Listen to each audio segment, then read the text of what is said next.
NZ Aerosports, Icarus Canopies, now Gyro. That's right, we've rebranded, and Gyro is our next generation. It honours our founder, as that's the name we knew him by, but Gyro also marks the start of a new chapter. And not to be biased, but it's going to be fucking epic. Long story short, we're more us than ever, so if you're new to the sport, or even a Sky God Ninja Turtle, welcome. I think our valiant leader Lucy, Gyro's daughter, says it best. And we still got that fuck yeah attitude. Rebrand! Woo! Rebrand woo indeed, Lucy. Anyway, head over to gyro.com for more info and get amongst you legends. I was 19, broke, unemployed, and sold my girlfriend's canopy for drug money. So I thought I better sew her a new one. What a sentence, and what a story. This describes the humble yet outrageous beginnings of NZ Aerosports, the home of Icarus Canopies, in the words of our founder himself. From getting a paratrooper toy from his mom, watching parachutes at the DZ as a 6-year-old, jumping off the wharf with a parachute made from bed sheets, doing his first jump at 16, sewing his first canopy on a borrowed machine at 19, and starting to sell parachutes out of a garage in 1986, Paul Gyro Martin had an undying love for the sky. Our company started with one man with the wildest of spirits and a true blue sky dream, a renegade. In the time that Gyro created and ran the Icarus Canopies brand until he passed away in 2017, he pushed everything he had to its limits. We miss him, and we always will. Gyro is the next generation of NZ Aerosports. It honors our founder, of course, because it was the name we all knew him by, but Gyro the rebrand also marks the start of a new chapter, our next jump. Gyro is the space between sound and silence, art and science, chaos and calm. Gyro is a state of epic tranquility that transcends understanding. That moment, in the door, in freefall, mid-swoop, where nothing but the present exists. A perfect balance of euphoria and thrill. Gyro captures our passion for flying and our commitment to designing break-the-fucking-rules canopies that deliver pilots pure, wild flight. Hey gang, so I got a new book out. It's called The Upside of Fear, and it's exactly what you think it's about. It's about the good side of, well, getting scared. In it, we talk not only about the science and biology behind fear, but the psychology as well. And it's not just coming from me, it's coming from some of the best in the sport. Omar Alhigelan, Jeff Provenzano, Maxine Tate, and so many more have contributed their sometimes terrifying stories to the book to help you overcome your fear. So head to the lunaticfringepodcast.com. You're going to find the link to the book there, as well as the other books. It's available in ebook, paperback, hardback, and audiobook right now. Coming straight from the cockpit, it's another episode of Lunatic Fringe with the fucking pilot.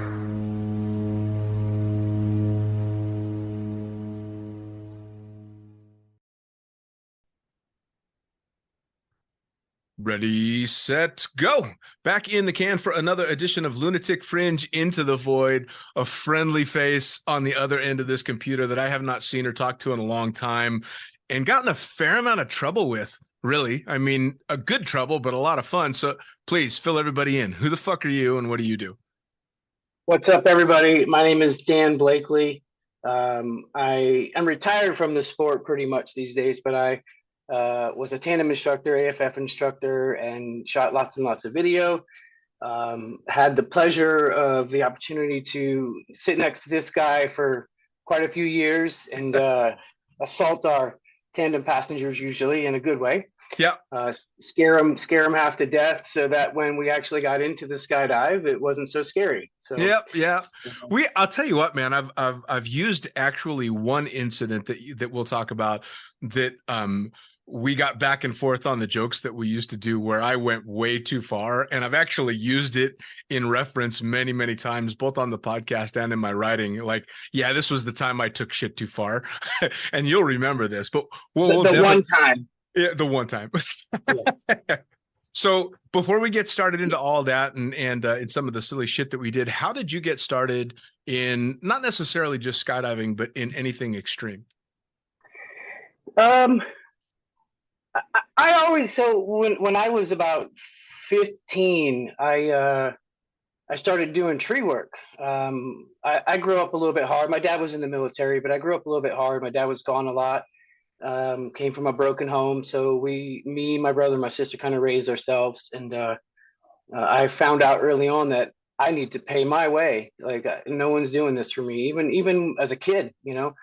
And I started doing tree work, and so heights never bothered me. I guess I trained my brain at an early age that heights never. I was always climbing trees as a little kid, and so I was never afraid of things that way. And I don't really talk about this side of my life a whole lot, but I experienced some things at a young age that pushed me into a dark place, and honestly, I'm ashamed of the reason I went to do a tandem, but I'm also very happy that the reasons that put me into that position allowed me to discover something that I really loved. But um, I was a suicidal kid, even though thank God, I was a coward when it came to actually, committing to that moment. And I was like, fuck it, I'm gonna go skydiving because if something bad happens, I really don't give a shit right now. Sure, sure. And like many of us, we have something. A lot of people come to skydiving from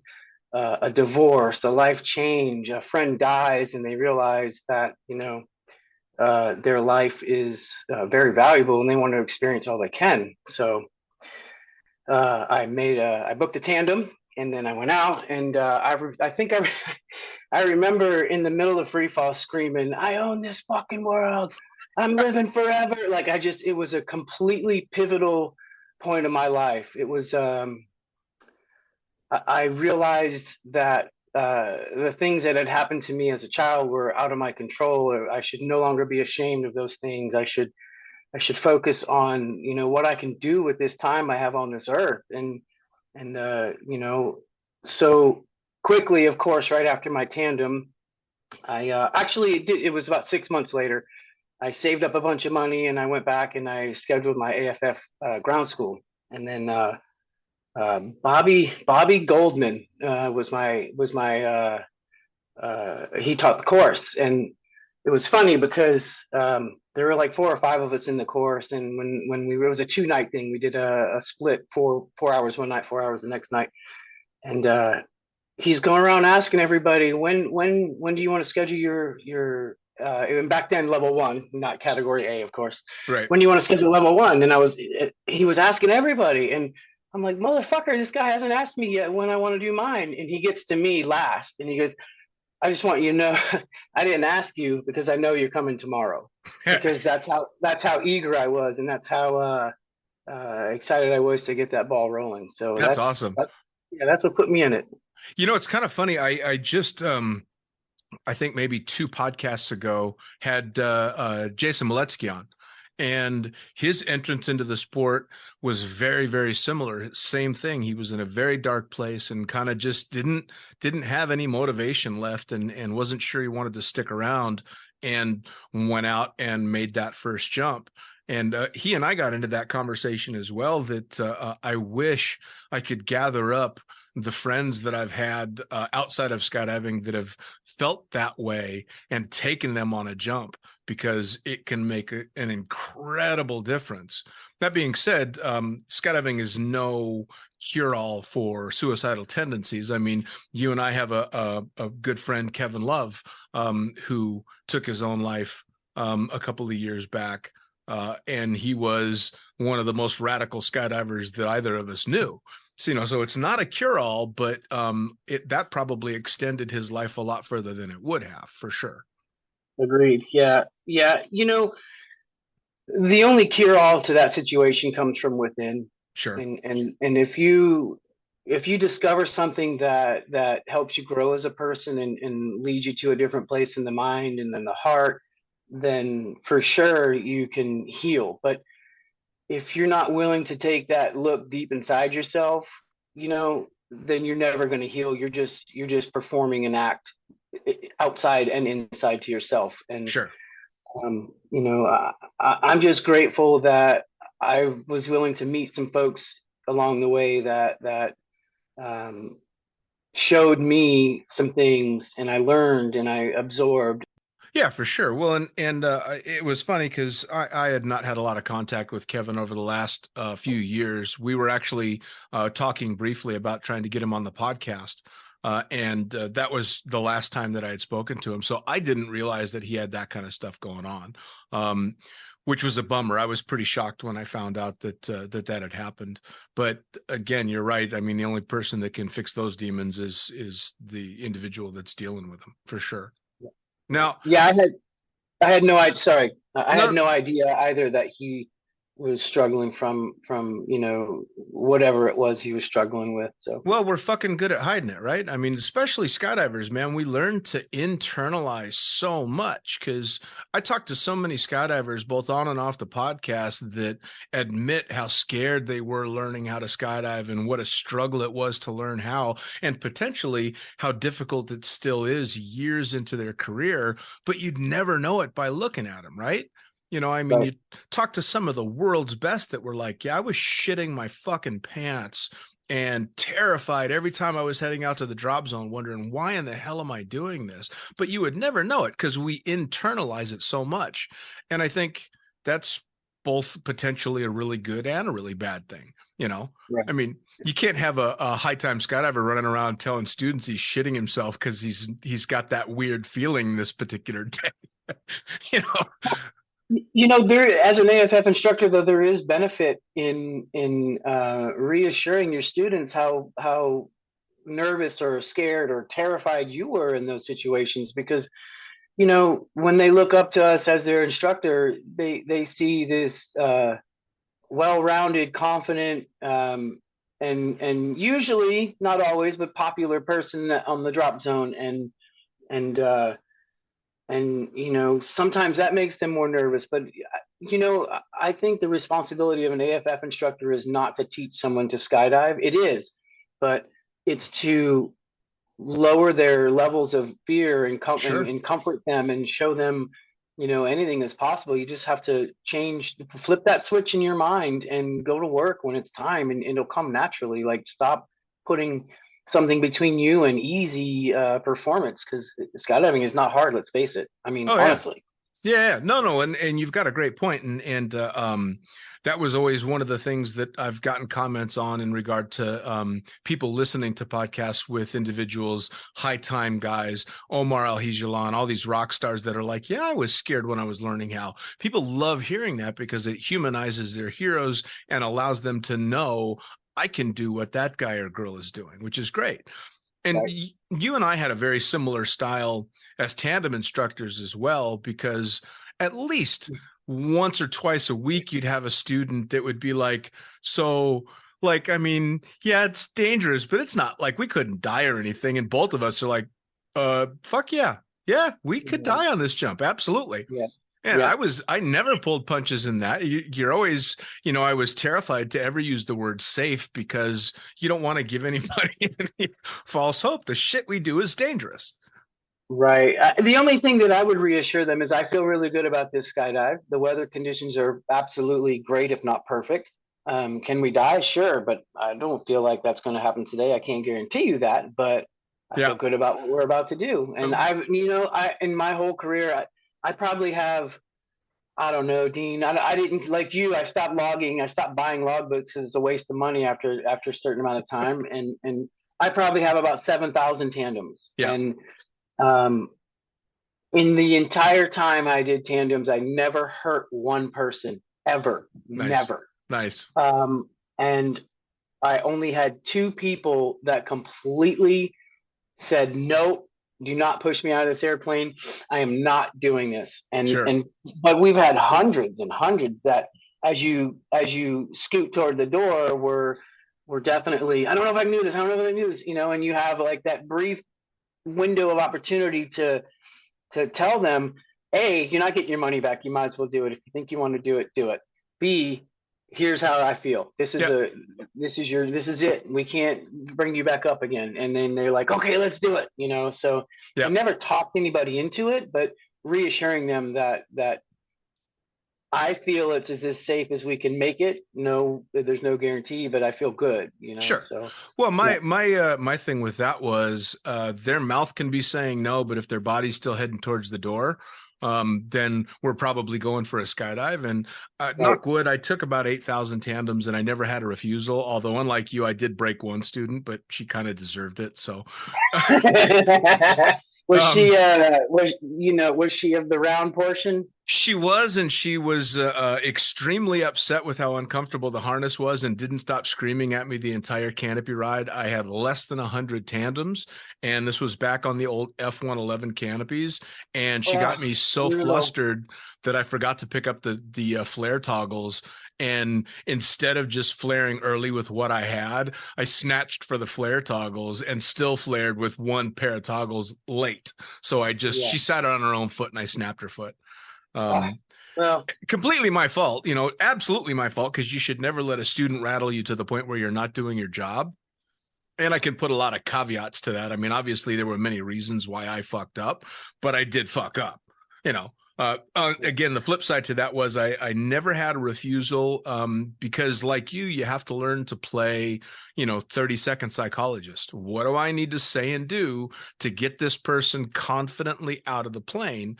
And you get good at it after a while. Right. I mean, you and I sat next to each other in the plane day after day, tandem after tandem with all different kinds of students. And you learn very quickly that they all kind of fall into a few categories. There's variations, of course, but you learn pretty fast how to deal with each type of personality to get the job done. And it's nice. It's fun. Yeah, as you led into that personality comment there, I was actually thinking, as an instructor, you have to be a chameleon, and you have to adjust to people. You cannot expect them to bend to your way, And I see a lot of I saw, not anymore. 2020 was my last tandem. 2018, I believe, was my last full-time season. But I saw a lot of instructors along the way that never bent and never adjusted and just screamed and yelled at people or belittled them and made them feel, horrible about themselves and the experience they're about to go through. But I truly believe that, respect is the key in that moment.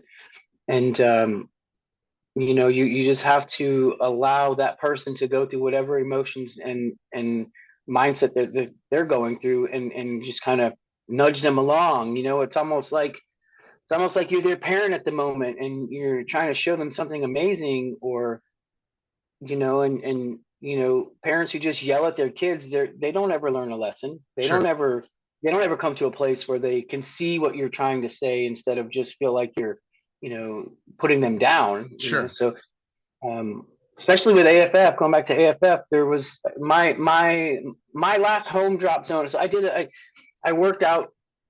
I'm not going to say the names of the places because I don't want anyone to ever take offense to what I'm saying, but when I left Davis, I went to a place in Sonoma County, and I worked there for several years. And it was a small little Cessna drop zone, so it was like, just 4 or 5 of us. And the owner of the drop zone was someone from Lodi. And the Lodi way, it's, pretty much, I can't say I know the Lodi way. I never jumped there. I've been there a couple times. But this particular person, when he did AFF, I could not believe the way he spoke to his students. He would just belittle them and make them feel stupid. And right before the jump, sometimes, like, if you perform like you did on the last jump, you're out. You're not even coming back. Like, instead of encouraging them in a way, the first thing you do when you debrief a student when you get down is you point out all the good shit they did before you try to correct any bad habits. Because if you start with the bad habits and you just launch into them, then you're just putting a wall in that person's brain, and they're never going to perform at a level to save their own ass. Absolutely. So, but I won't say names. I know you know who I'm fucking talking about. I may have an idea. Yeah. We ran in similar circles, so yeah, I may have an idea. Yeah. Now, we actually skipped by. You got into the sport and you started doing the tandems and stuff. How quickly did you transition into working in the sport? And were you like me? Were you just a workhorse, or did you have a season or two of just pure fun jumping? So I made my first jump in '94, tandem. And then in 1995, like 6 months after my tandem, maybe 8 months after my tandem, from the moment I did my tandem, that's all I wanted to do. I wanted to learn to skydive. Sure. I didn't really realize right away that I wanted to become a workhorse, because that's what I was for most of it. But in '95, I went to the AFF course. And then from '95 till about 97 or 98, actually, I probably did 30 or 40 jumps a year. I didn't do much. And then, although I wanted to, but it was expensive. I was a young kid. I was 20, 21 years old at the time, figuring life out. And I had gone down to Gold Coast Skydivers in Mississippi, and I'm to visit my family, because all my family was in Mississippi. At this time, I was living in Rhode Island. And uh, in '98, I got an invitation to go to the Mardi Gras boogie there, which was a really cool event. And they were just a weekend drop zone. So I went down to the Mardi Gras boogie, but I went early. Like about 2 or 3 weeks before the boogie, and I went out to the drop zone and I had just bought a camera. I had 101 jumps, or 100 jumps. And and those cameras at the time, I had an old Boreal ski helmet, and I had the big bulky digital 8 camera with the big tapes, not the mini DVs. And there I was sitting on the bench connecting the camera to the helmet. And I think at that point I had like 2 or 3 camera jumps, because I was jumping in Danielson, Woodstock in Connecticut. And I bought the camera and mounted it and tried it out a couple times there. And then I went to the boogie, or was early for the boogie. And this fella, Mike Igo, he's passed now, but Mike Igo was the person that pushed me into, and I knew I wanted to take that route, but he gave me an opportunity that you don't see these days. 101 jumps, 102 jumps, 2 jumps with the camera. I'm mounting it on the camera, the helmet. He comes walking around the corner. He said, "You shoot video?" And I'm like, "Not exactly, but I want to learn." And he said, "You wanna go jump with a tandem and shoot a tandem video?" And I said, "Well, I don't want to pay for a jump ticket to go jump with a tandem, but I appreciate it." Because I thought he was a tandem instructor. I didn't realize who he was. Right. He goes, "No, no, no, no. I own the place. I'll put you on the plane for free." I'm like, "Free jump? Yeah, I'll go film a tandem." He said, "Go with this person, and when you get down, don't even pack your rig. Come over and show me the video." So I did that. And, I believe I'm fortunate. I know I'm fortunate with mind and body communication. Things sometimes come naturally to me, or easier. I don't build a wall. I never had the fear. I learned early not to fear things. And Sure. so I landed, and I went and showed him the video, and he's like, "That's not bad. Follow that guy." So I said, "Okay," follow the next one. About 3 or 4 jumps later, he said, "Do you want a job?" And I said, "A job?" He said, "Yeah, he said, from the first time you filmed that tandem to this 4th one you just showed me, you're you're ready. You can do this. I know you can do this." And I said, "I'll be right back." I walked over to my bag, had my round trip ticket in it to go home. And I walked back with the ticket, the boarding pass that I had printed, and I just tore it up in front of him and put it in his hand. I said, "Awesome. Yeah, I'm staying." Dude, Yeah. awesome. Yeah. And it was just a weekend drop zone. So I was working, I had friends there. I used to live in Mississippi. My family lived there. So I was working, weekdays until I transitioned into like making enough money on the weekends to not work anymore. Sure. And then to take that a little further, my tandem rating came to me through a fella, Ben Crow.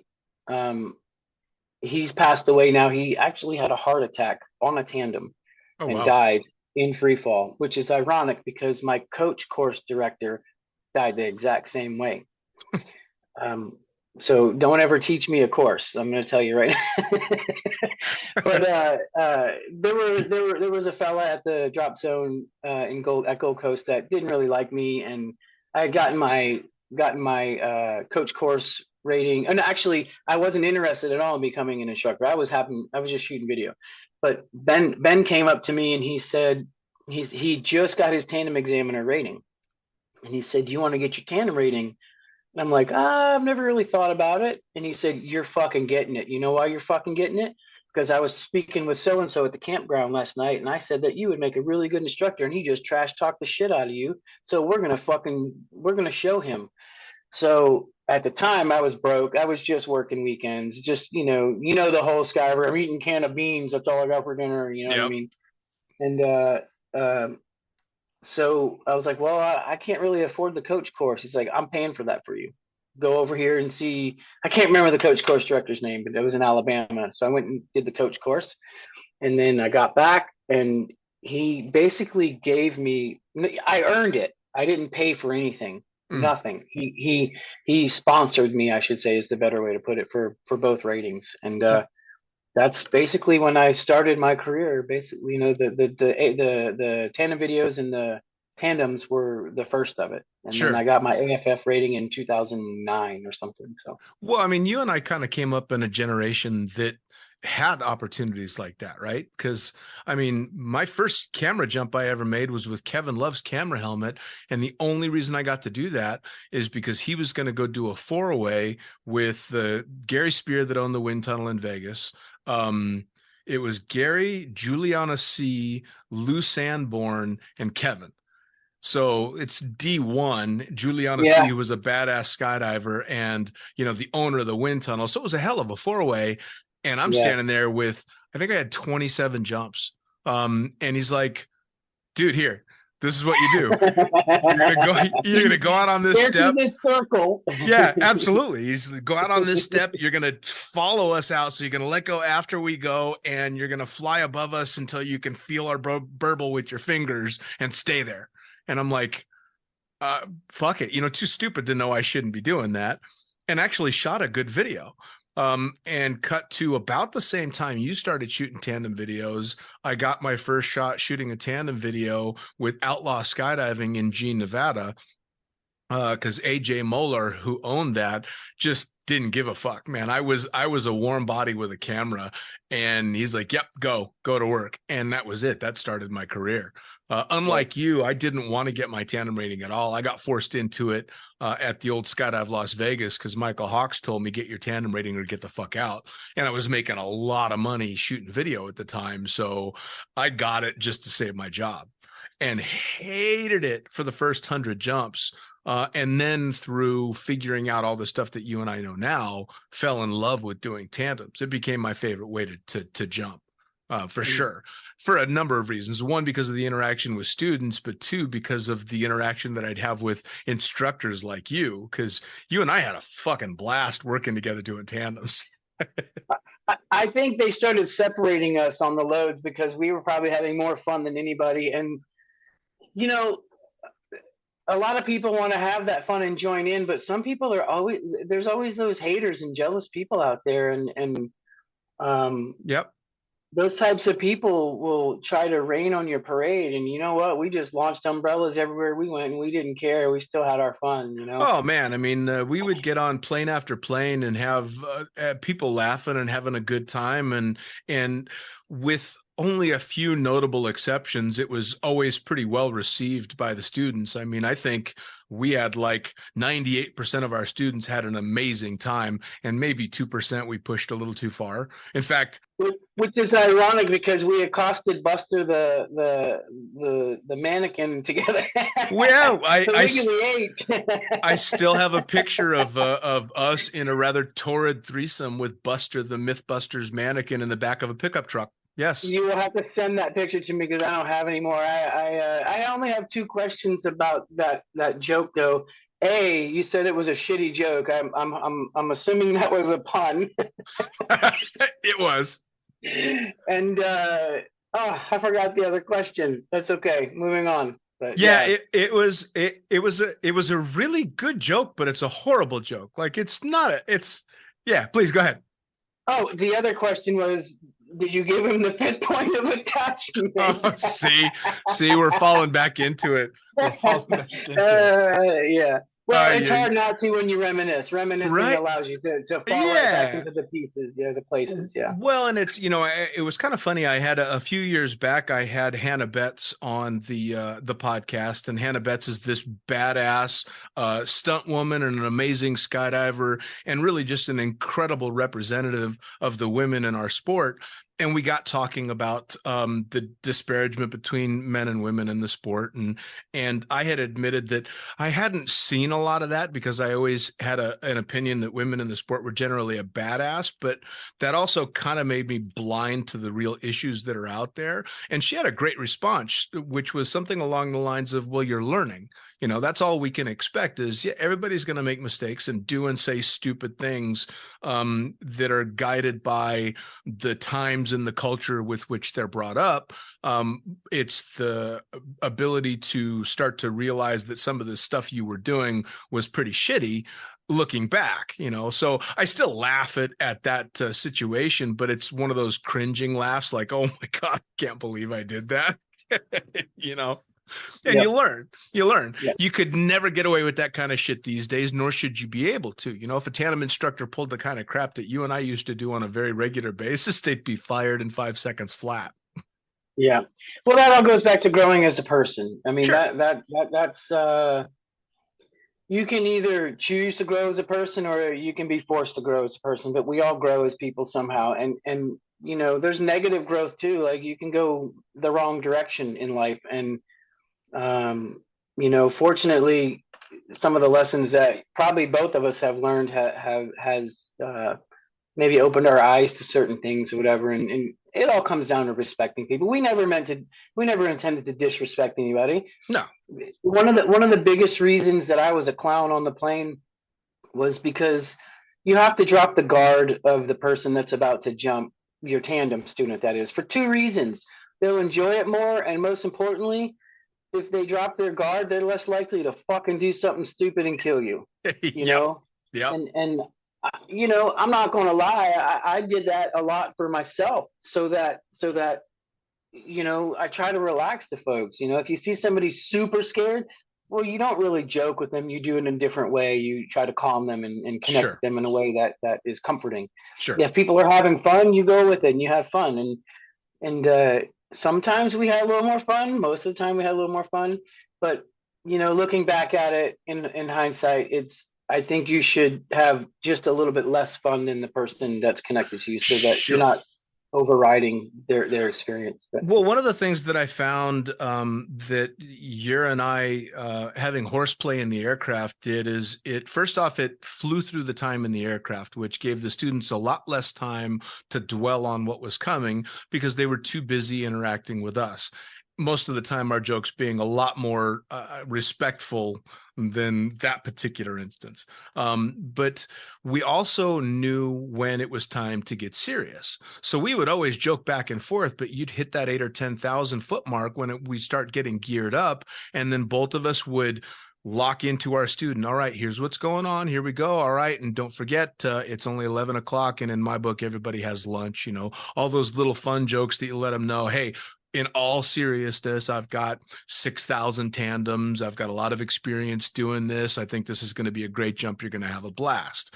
So you knew when to shift gears. Or if, like you're saying, you have that person that's really teetering on the edge, then the joking goes away. And it's literally either you keep your mouth shut and let them deal with what they're dealing with, or you're the comforting whisper in their ear saying, look, I've been doing this a long time. This is all good. Your cameraman right there is a badass. He's been doing this a long time, or she has been doing this a long time. And so you learn to gauge those students accordingly, of course. Right. Definitely. Yep. And, there's nothing wrong with having fun as a tandem instructor, because if you sit there and don't speak to them and you appear to not be having a good day, or you are too cool to speak to them, because there's a lot of too cool instructors out there. There's a lot of instructors out there that are too cool to talk to fun jumpers Yep. or interact with people that are not at their level, which completely annoys the shit out of me. Oh yeah. That's worse than maybe having a little more fun than they expected you to have, in my opinion. Sure. So No, I agree. Well, and it also makes them nervous too. If your instructor's having a bad day, what's next? this person doesn't like me. I'm attached to them. What are they going to do to me in free fall? Yeah, They're going for to let sure. me go, or and of course we always make those horrible tips, those horrible comments. No tip, no clip. Come on now. Oh yeah, yeah. or don't let me be the last thing that runs through your mind. Right. Well, and you learn to gauge those with the students that you've got too, because there's the ones that are going to find that funny and think, well, there's no way this guy's going to be joking around about dying if he really thinks we're going to die. And then there's the ones where you don't want to say boo too loud or they're out the door. Right. Or the classic female that has her claws embedded in your legs for 15 or 20 minutes on the plane ride the whole time, and you have to go home and explain that to your significant other. Sure. Well, and then there were, it's kind of funny too, because you have so many random things that'll happen on a drop zone. For you and I, we would have Jim Matthews would come stumbling into the gear room on crutches, or this cast, or this is wrapped up, or this is bandaged, and you have to look at him and go, yeah, that's one of our instructors.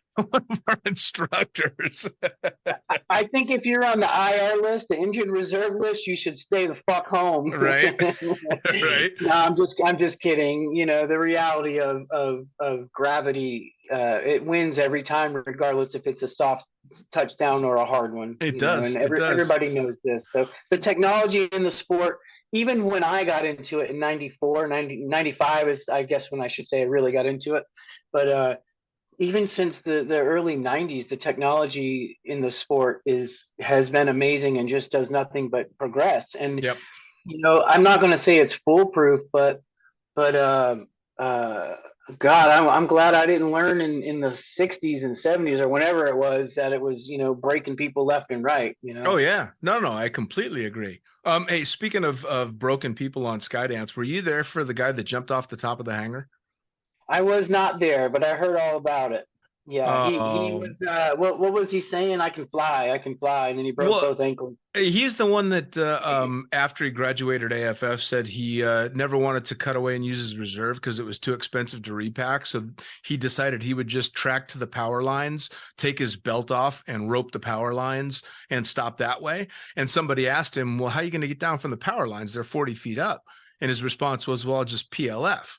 Now, this is when he was drunk, around the bonfire on a Saturday night. And next thing you know, he's yelling at us from the top of the hangar, screaming, "See, watch this." And of course, he jumps off and just drills himself in the gravel next to the door. And I think he walked like 6 months later because he broke everything below the waist. Golf clubs or a bowling ball. Yeah, go to another sport. That reminds me of a really good person. I don't know I think this was before you came to Davis, but there was this kid named Chase he was from Tahoe. He and another buddy of his would come out and they were learning AFF, and they progressed and got their A license and maybe like 50 jumps or something. And even in AFF, if you had a cutaway, you had to pay for the fucking reserve pack, which is stupid. And so this fella named Chase, he, it took all he had to come out and make 4 or 5 jumps over a weekend, once or twice a month, and and before I go further, but that type of activity of a DZO, it turns good people away from the sport. It turns people away from the sport. And unfortunately, sometimes those are really good additions to the drop zone. And when you do that, you're weakening your ability to invite good folks and make a good family. But Chase had a cutaway in AFF and responded very well. And then when he was learning to jump, I think he was going for his A license, and he was paying a packer all this time. And then a Skydance packer, mind you. And then he had another malfunction and cutaway, and he's like, "Man, fuck this shit. Every time I fucking make a jump, it costs me $65 extra to do a reserve pack. What is it? I didn't even pack the rig. Why am I responsible for this?" So guess what? he had a fucking line over, and what did he do? He landed. He didn't cut away because he didn't want to pay for the pack job. Yeah. And that, that was stupid. Find a way to pay for the pack job. But more importantly, what are you putting in these people's minds as a new jumper before they decide whether or not to pull that red handle, and save their ass? Because he could have died or broken both of his legs. Fortunately, he was on like a 280 and he landed with a slow spin, and and if it was a 220 or something smaller, it probably wouldn't have been okay. He just kind of dusted off and walked away, fortunately. But so. Well, and as I say, never blame the packer for what you get. I'm remembering, and you might remember this, when I was doing tandems, I had a rash of cutaways. And it was when they had hired the two kids to come out and pack, the two college kids that weren't jumpers. I don't think that either of them had ever made a skydive, and they got hired as packers. They taught them how to pack tandems and put them on the mat. And they were shitty packers. They just weren't any good. And this kid kept packing me just neck breakers and a couple of cutaways. And on one of my last ones, he packed me just one of the hardest openings I had ever had with something that I had to chop. I chopped the thing and I go back into the hangar just fuming mad. And I throw the rig down and I pick up the canopy and I ball up the canopy and throw it down on the ground and look at him. And I said, put that shit in the fucking container just like it is. And it's going to be better than the shit you've been packing me. Yeah. And then I told him, you know something, fuck this. You're going on a jump, because he had never made a jump. And so I made him do a tandem with me on one of his pack jobs. Best fucking opening I'd ever had. I was so mad. Nathan? Yes. Nathan? Man, I was so tempted to cut that good canopy away just to prove a point, but I'm looking at it was such a beautiful opening. I'm like, you motherfucker. I can't. As you speak about cutaways, you told me a story one time, and I too went through a slew of cutaways with those kids. I had 2 in 1 fucking day, or maybe no, 2 in 1 week. I'm sorry, 2 in 1 week, and I have an A license in cutaways in reserve rides because of them. And but you had told me a story one time. You're like, you told this guy, look up, I don't like the color red, and you chopped. And so every time I had a cutaway forever after that, like I was trying to remember to do this, but you go through normal procedure and you're not worried about making a joke at that point, right? Right. But when those boys were packing, I had so many in a row that I'm like, it just became second nature to fucking reach for that cutaway handle and release and pull the reserve. And so finally I was going for it. I'm like, oh wait, look up, dude. Look up. He wouldn't look up. And I finally screamed, look up. And I said, I don't like that color parachute and cutaway. And this dude, he was one of those macho, and it couldn't have been a better student. He was one of our tandem pastors. He was one of those macho guys that, I'm not afraid. And he just yelled with terror for and I'm like, look up, we got a functioning parachute, it's okay. He's like, you really didn't like the color? I'm like, no dude, we got a problem. I wouldn't do that. Like, that's silly, so. But I tried so many. I think I went through about 5 cutaways before I actually remembered to do it. Yeah. We had some interesting stuff out there. I mean, well, you and I actually got to do and this is still a sore point for me. We got to do Mythbusters together, which was super cool. We were know what you're gonna say. I know what you're gonna say. Of course you do. Dan, I get an interview and this and that, and tandem buddy. Goddamn motherfuckers. And the setup was Mythbusters is going to come out to Skydance, and they're trying to break the point break myths. So it's, can you talk in free fall? Can you have a 90-second skydive from 4,500 feet? And can you catch somebody if you leave 15 seconds after? Well, I ended up being chosen as the tandem instructor, and you're shooting video. But what they're going to do before anything else is they're going to throw Buster. And for anybody that doesn't know the show, they had this crash dummy that they would do all the really dangerous stuff with.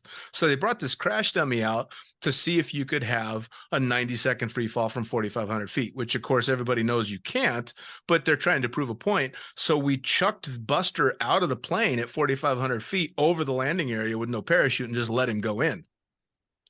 but it took ages, and I forget what was going on with their production manager, but she was just an asshole.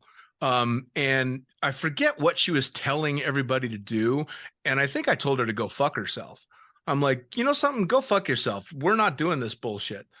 Well, then cut to, we did the jump with you and I where you were the one trying to talk to Grant Imahara in freefall to see if he could hear the words. And of course he couldn't. And then Nicholas Anderson jumped in and did the catch up after 15 seconds. And I took both tandems. And then the fucking show comes out and everybody's together watching the show. You got the full interview. Your name's there, Dan, this and that. And they just labeled my ass as tandem fucking buddy because I told that producer to go fuck herself. Those were some good times, but you know, back to the owner of Skydance. He is so stubborn about spotting. If he was ever flying, don't tell me how to spot. Remember that? Don't tell me how to spot.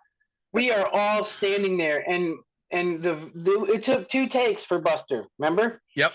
They did a low pass and flew him over the landing area just to get the landing shot because the owner fucked up the spot and almost put Buster through a house.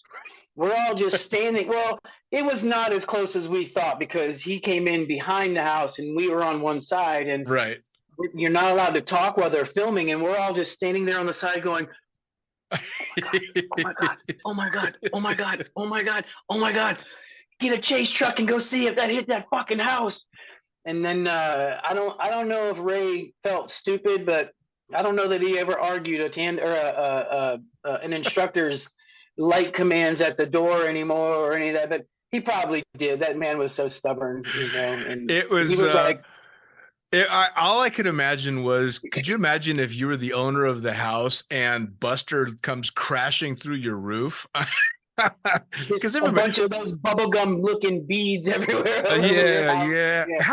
How did we end up doing the picture of, because we fully buggered Buster in the back of a pickup truck because we had to go collect his dead body off the landing area, and we ended up taking pictures of us taking turns pulling a train on Buster.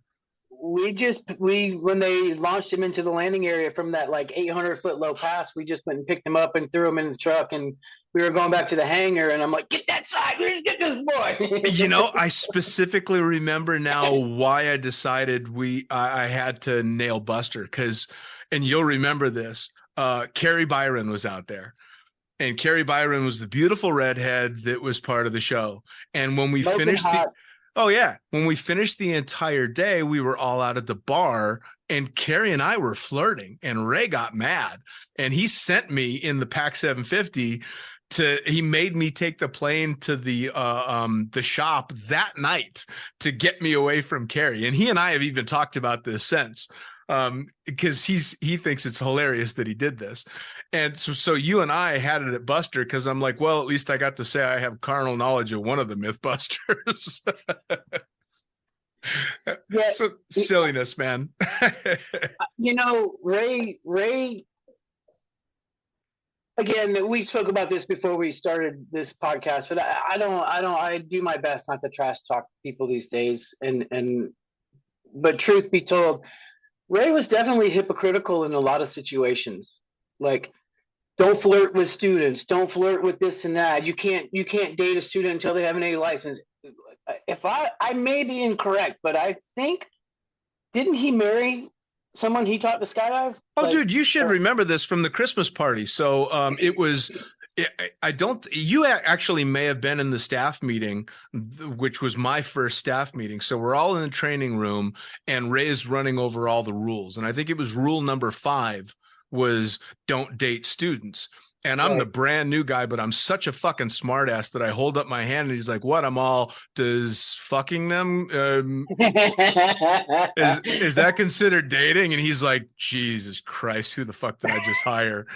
Cut to the Christmas party that same year, and Ray's given a speech. It was either Ray or Neil was given a speech and asked everybody who'd broken rule number 5 to hold up their hands. And the entire fucking party held up their hands, because half of the couples that were there met on the drop zone. You know, I mean, Well, It's just- where else when you're there 5 to 7 days a week? It's your entire life. yeah. It's not just your job. It's your lifestyle, and it's everything you have. And I mean, Yeah. you go grocery shopping sometimes, but like, come on, you meet everybody you meet is at the drop zone. Oh yeah, for sure. You know, Yeah. and it's kind of funny. Ray's actually been on the podcast, and Ray and I have kept in touch over the years. And I tell the story about when I got hired with Ray. He actually had an interview with me, and I had been working for Michael Hawks in Vegas for a number of years. And so he's looking at my little bullshit CV, and he's like, "Oh, you worked at Skydive Las Vegas?" And I'm like, "Yeah, I was there for 2 years." He's, "Oh, then you know how to work for tough guys, hard asses." And so in my mind, I'm like, roll the dice, because this is the guy that's either going to love you or hate you. And my response to the question was, Ray, if you are twice the asshole everybody says you are, you're still only half the asshole Michael Hawks was. And he looked at me, and you could tell he's like, do I fucking hate this guy or do I love him? And he laughed, shook my hand, and said, welcome to the team. Nice. Sitting in the seat that I'm sitting in now, and the experiences that I've had over life, I respect Ray a lot for having me on the team for as many years as I was there, and I completely understand. Your business is your baby, and if you don't protect your baby, then you're just reckless, and you don't give a crap. You don't give a shit about what you're doing. So, did I like everything? Did I like sitting in his office every time I was there? No.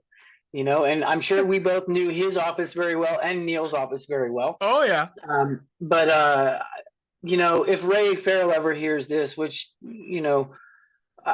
probably not, and if he does, then I just want to tell him thank you for all the opportunities. I respect him. I respect everything. His decisions are his decisions. It is his business, and I don't skydive anymore. I run a little business, and I work by myself because I don't want to have to deal with someone saying something or doing something to one of my clients that I'm going to have to explain. And at the end of the day, I respect every decision he made, whether I agree with it or not. Oh yeah.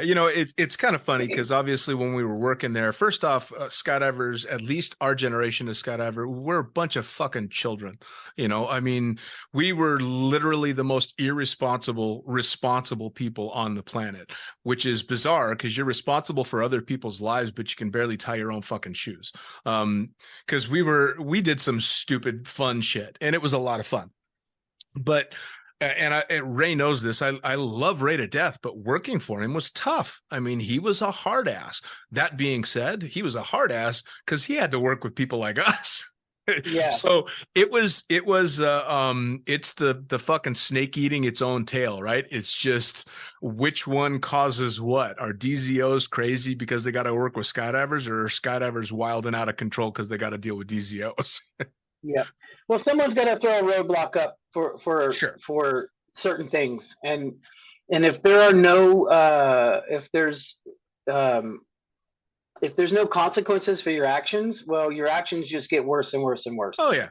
And when your actions get worse and you become this reckless person, well, now safety is jeopardized. Sure. And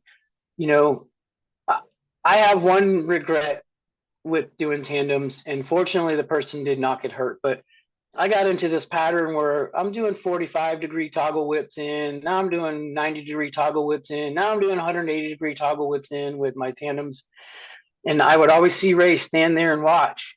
And when I surfed him and swooped him out and skimmed the pea gravel and high five them, and the dust cleared, I'd see Ray standing there, and he would turn around and walk away. Never said anything. Well, one day my approach to the peas got lower and lower and lower, and I did a 180 whip, and we thumped in so fucking hard in the peas. I just can't believe the person didn't get hurt, and I regret that. I was completely embarrassed and humiliated because, I'm not one to toot my own horn, but I could fly a parachute well, and I still can. And I feel like my landings, my high performance landings were pretty good. And, sure. And, but you're not invincible, and you can make mistakes at no matter what the level you're at, you can make a mistake. Oh yeah. And it's from that. And then, one of the instructors who like to go and tell on everybody. He went straight. I saw him run. I thought he was running because we needed medical assistance, but he wasn't. He was running to go tell Neil what had just happened. And then I gather the canopy and I see Neil standing there. He does the Neil welcome thing where come to my office. Yep. And he's like, no more. I'm like, understood. Yep. I'm not going to argue that one bit. I fucked up, and we're lucky that we didn't break 4 legs on that jump. So, sure. If we didn't have 18 inches of pea gravel and I didn't hit the pea gravel, it would have been a whole different story. Oh yeah. Well, there were a few circumstances like that, and I'll tell you the one that kind of flipped my opinion of Ray a lot was when I started flying for him, because he put me in the PAC 750 right when I hit 1,000 hours. First off, he was the first one to hire me as a jump pilot in the little 172 that he flew. And then as soon as I hit 1,000 hours, he put me in the PAC 750. And as you know, the PAC 750 is a fun plane, certainly to fly. And there were many, many times that you were just off of my left wing as you're rolling out on a tandem and I'm diving like a bat out of hell. Oh, yeah. And I'll never forget. You remember Amy, the fun jumper that used to work for the FAA? Yeah. So she had shot a bunch of pictures and she made a CD for me and labeled the CD Dean's Badass Flying Skills and left it on the pilot desk. Well, of course, who goes in and finds that CD but Ray? Yeah. I have no idea that there is even a CD, and I get called into Ray's office and I'm like, well, the plane's done. The paperwork was right. I don't know what I could have done. And of course, this is when I'd gotten very comfortable in flying the PAC. And he puts the CD. I don't see the CD, puts it in the computer, turns the computer screen and shows a series of pictures of me in perhaps a slightly aggressive descent after a tandem. And he's like, you got the pictures, right? And I'm like, yeah. And his response was, you don't need to do that again then, do you? And I went, no. And he went, have a nice day, and just let me go out of the office. And that's when I'm like, okay, he gets it. He understands. He knew this was coming. He's now caught me red-handed, and instead of being pissed off and screaming and yelling, he just kind of took a deep breath and went, all right, he knows. And it was great. And Neil did the same thing. Neil was really, really good about chastising people and getting us to stop doing stupid shit without resorting to screaming and yelling and all that. And in that way, those were 2 great guys to work with. Ray would scream and yell at the stupid stuff. But when it came to something serious, he'd take a deep breath and go, all right, I need to handle this, which was great. Yeah. I think the difference between Ray and Neil, and 2 things there. I think the difference between Ray and his pilot relations and Ray and his instructor relations was, it's a lot harder to fucking replace your pilot in a pinch. Right. So he would, from the outside view anyway, I think his relationship with the pilot was probably a lot more respectable, because you're flying his $1 million aircraft or $1.5 million aircraft or whatever it is, right?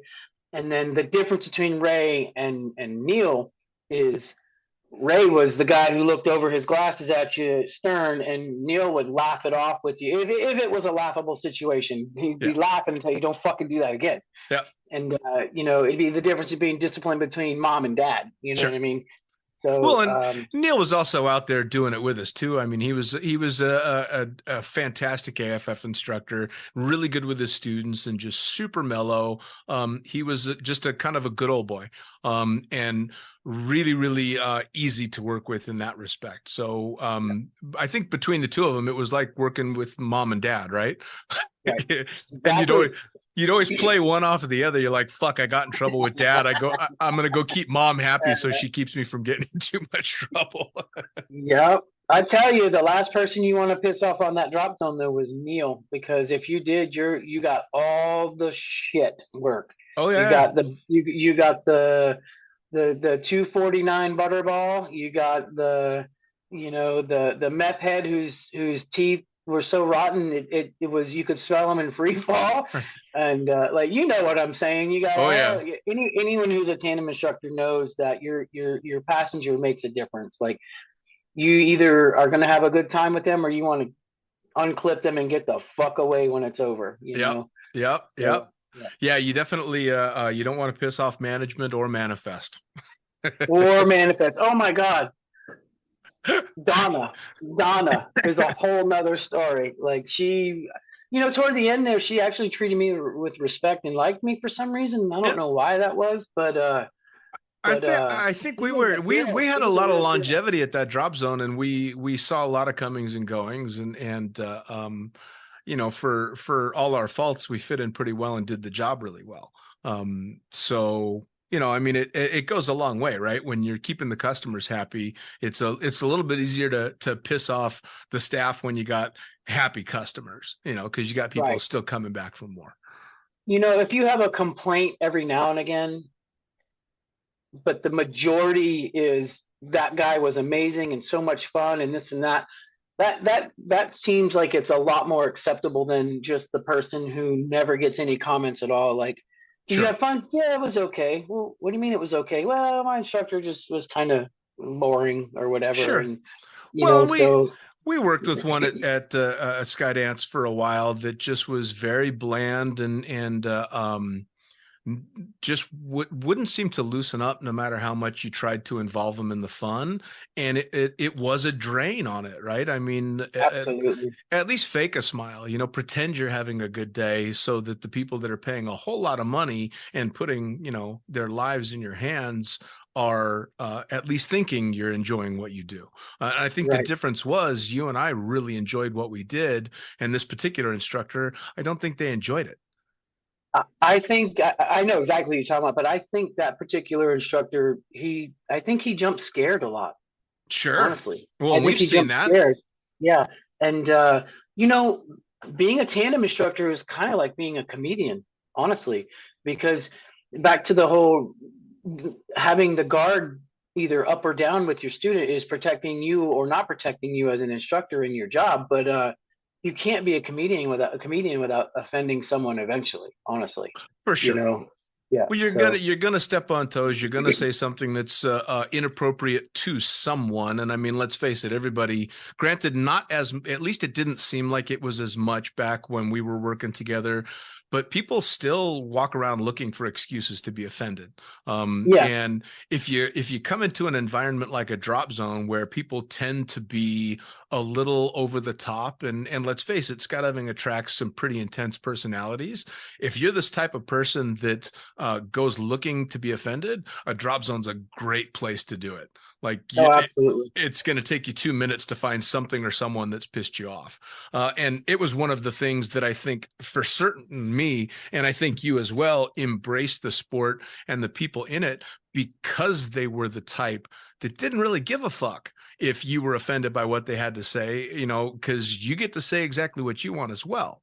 Now, that being said, today's skydiving world is becoming more and more mainstream and more corporate, and the personalities are having to be turned down. And I agree with that completely if you're working in the sport. If you're a fun jumper, man, go balls to the wall. Be yourself 100%. If you're a staff member in the sport, I think it's appropriate these days to dial it back until you're on your own time. Agreed.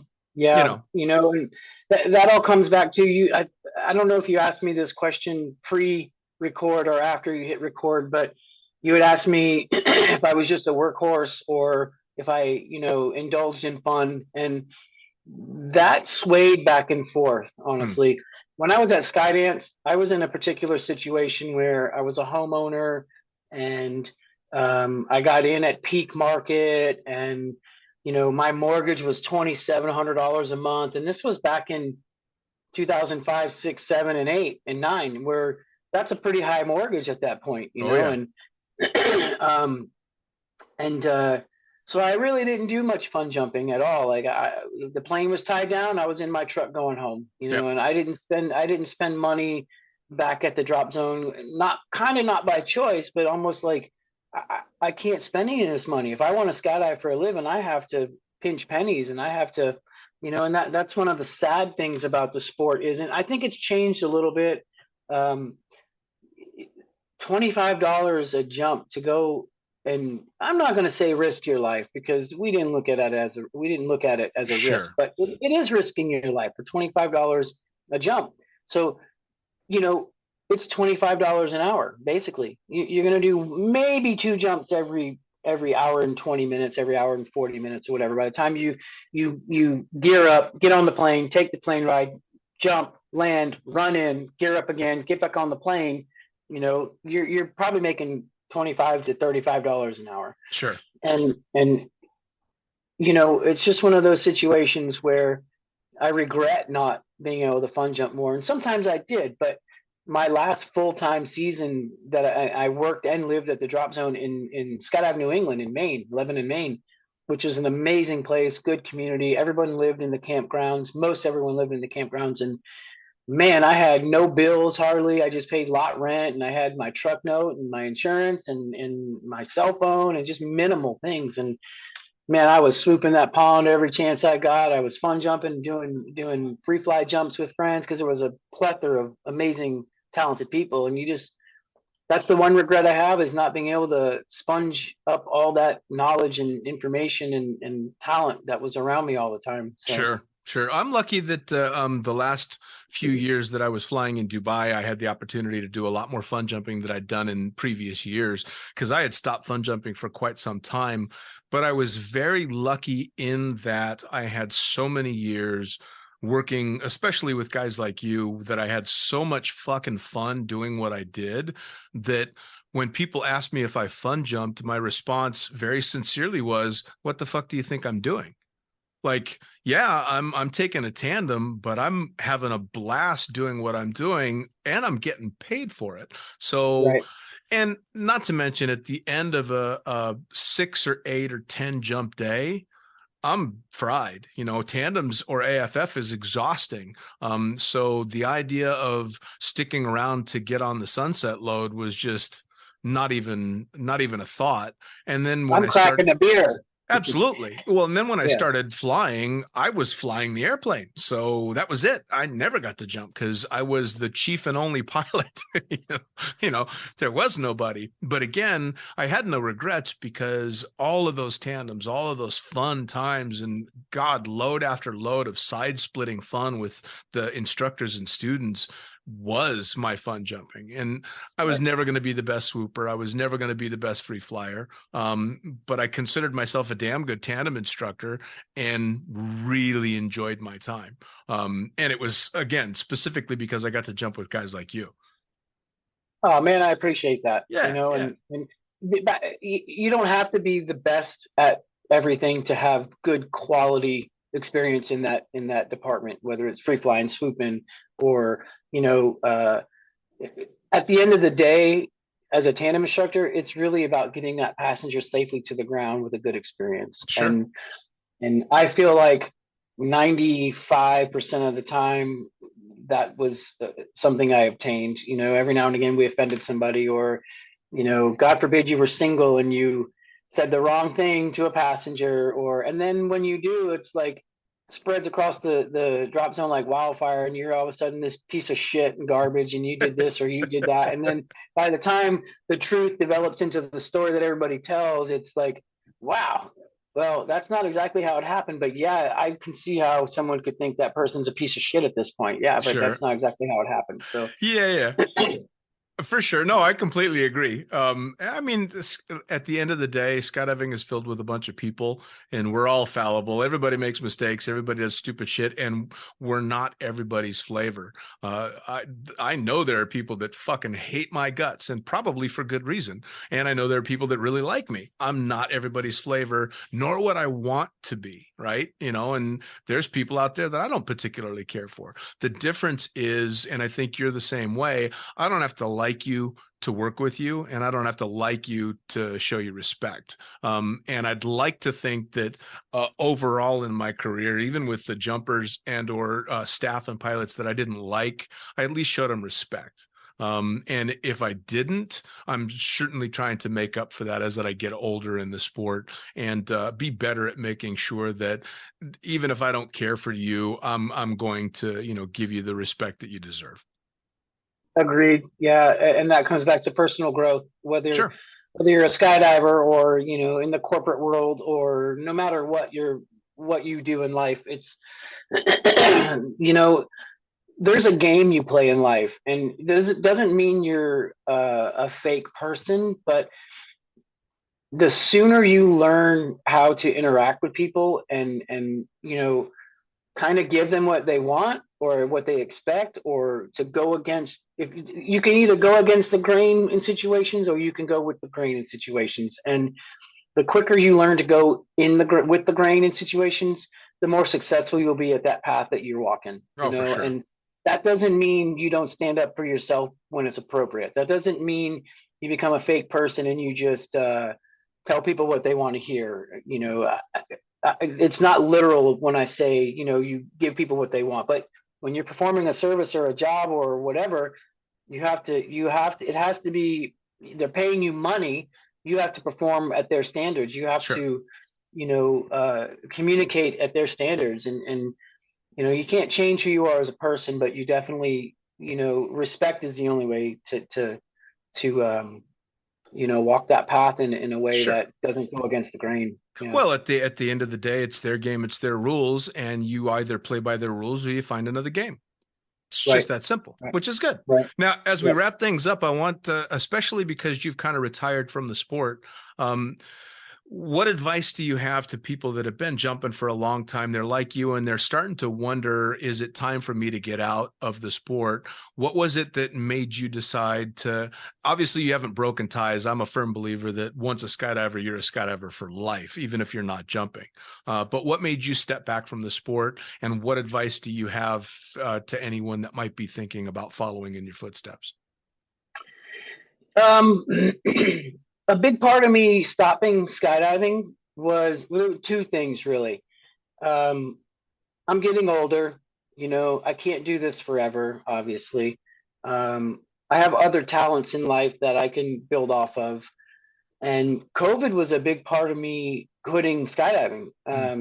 Not because I was afraid of COVID, but because we all got shut down. Sure. And there was no way to make money. So I had to rely on my other talents. I'm a carpenter.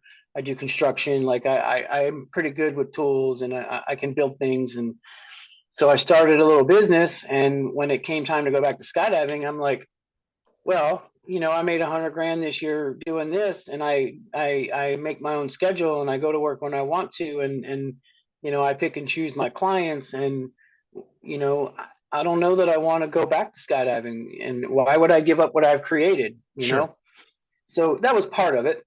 And part of me was sad to make that decision, for sure, because once a skydiver, always a skydiver. That's definitely true.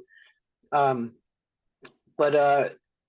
truth be told, Dean, as I get older, and as I was getting older as an instructor, I noticed certain things that, maybe I'm not as good at this as I used to be. Maybe I'm starting to get a little bit scared of certain things. Sure. Maybe I'm done playing the lottery. Maybe I'm going to hurt somebody. And I'm not going to say I was flooded and overwhelmed with fears, but the second you question your ability, you should fucking quit doing it, because you're not just risking your own life, you're risking another life. Sure. So when I started noticing those things, I was like, I think it's time for me to exit. I've never heard a person doing this ever in my entire career. And I don't want to change that stat. I don't want to, not just about my own stats, but, of course we have ego, and I don't want to hurt anybody. I don't want to die doing this. I want to become an old man. I don't want to break myself. I've been broken plenty of times with my own activities in the sport, swooping or whatever, learned the hard way back when we didn't have swoop coaches. And so, but if I could give some advice to someone who's looking to make a career in skydiving, it'd be a few pieces of advice. It would be, set goals for yourself, put some timelines up there, know how to play the game and don't go against the grain. Know when to exit, at least as an instructor. Because it's not about you, really. I mean, yeah, we had all that fun, but in the back of our minds, we all know this jump's not about us. We're just trying to give this person an experience that they'll never forget, in a valuable way. So know when to exit. Doesn't mean you have to quit skydiving.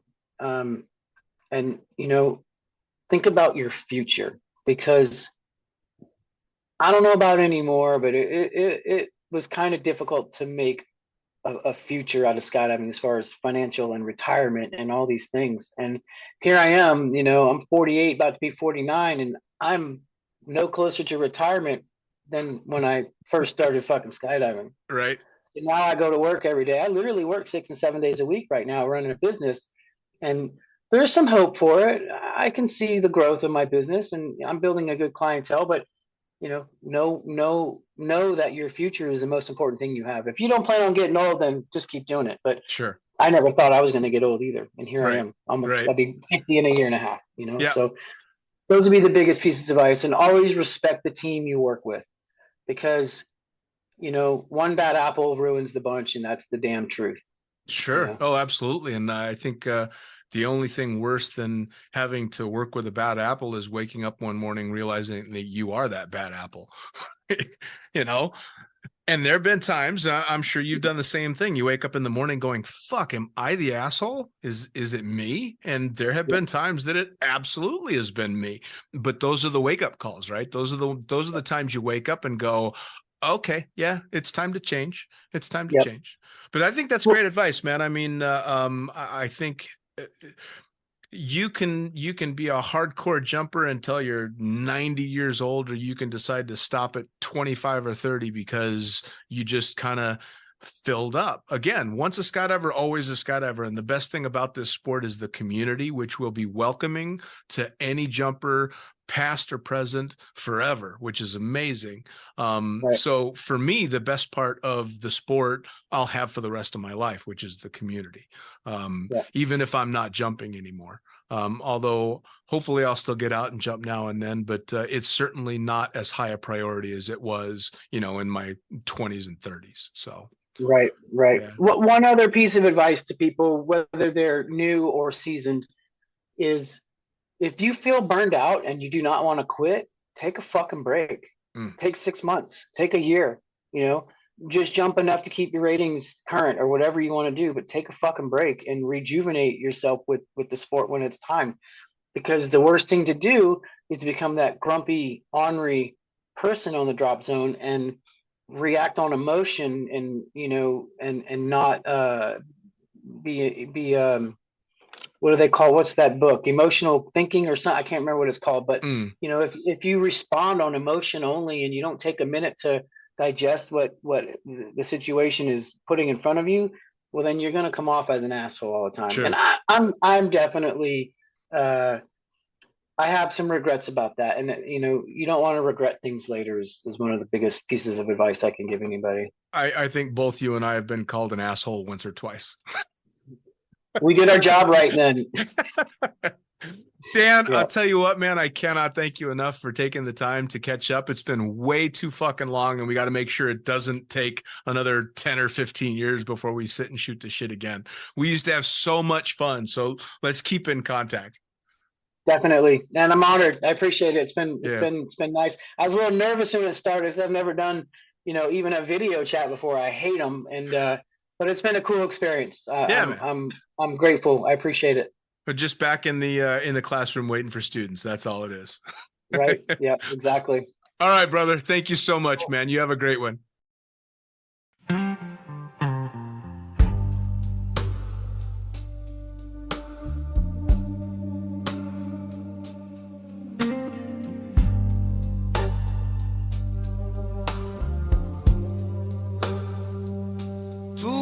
La danza, non sei la danzatrice, tu sei la canzone, non colui che canta. An Italian way to say how I'm feeling today. You're the song, you're the dance, you're the love and romance. Ti adoro, amore mio, sei l'amore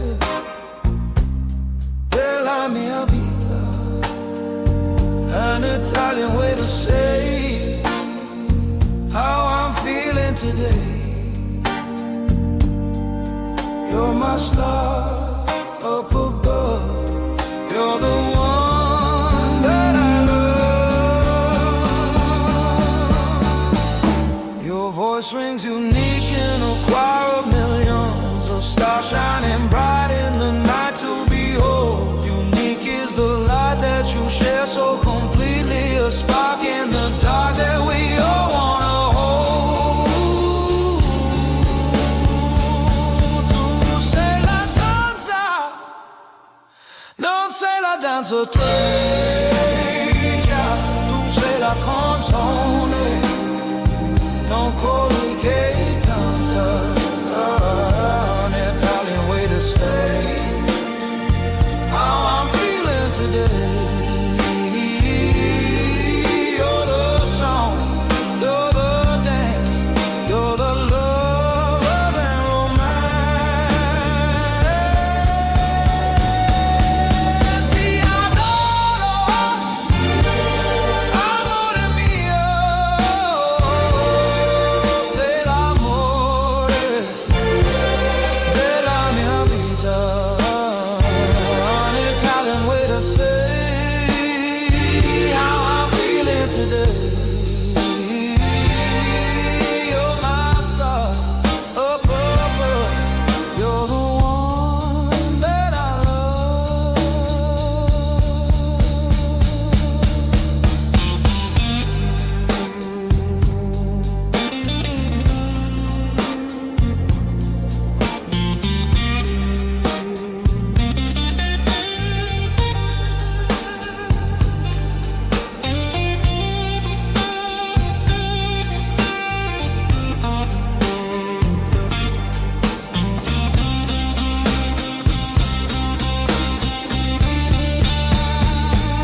Tu sei la danza, non sei la danzatrice,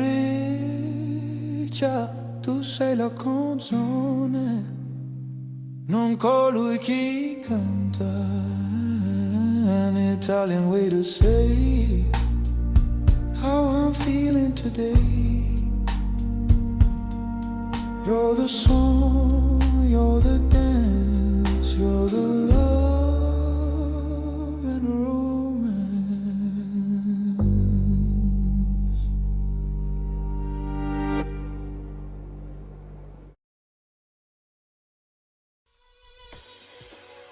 Well, there you have it. Another episode of the Lunatic Fringe podcast brought to you as always by, well, wait, not as always, actually. Brought to you now by Gyro.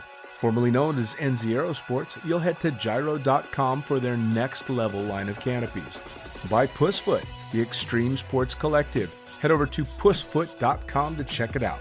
By Summit Parachute Systems, check out summitparachutesystems.com to talk to Jarrett Martin and the gang about kick-ass pilot rigs, rigging courses, and more. By Flyaway Indoor Skydiving, go to flyawaytn.com and check out all the cutting-edge stuff to come. By Pure Spectrum CBD, head to purespectrumcbd.com to check out their wide range of CBD products. And as for us, head to the lunaticfringepodcast.com to listen to any of the hundreds of episodes currently available, hit the link for our YouTube channel, pick up your copy of the Lunatic Fringe book or The Accidental Stripper, and get a sneak peek at upcoming guests. Once again, thanks for listening. We'll see you next time.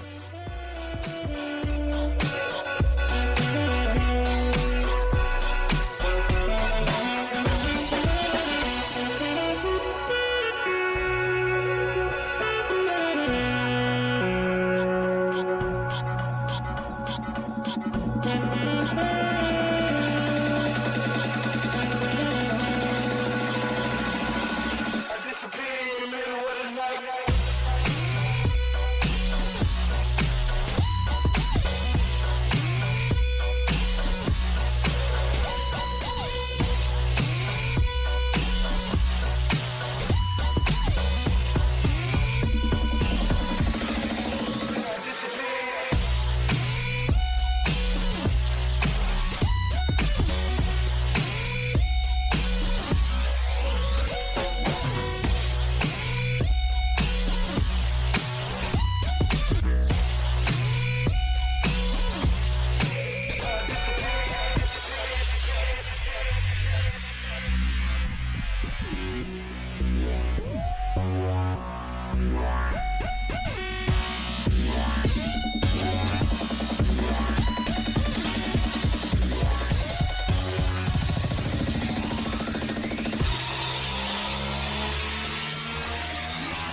front, get on the front, get on the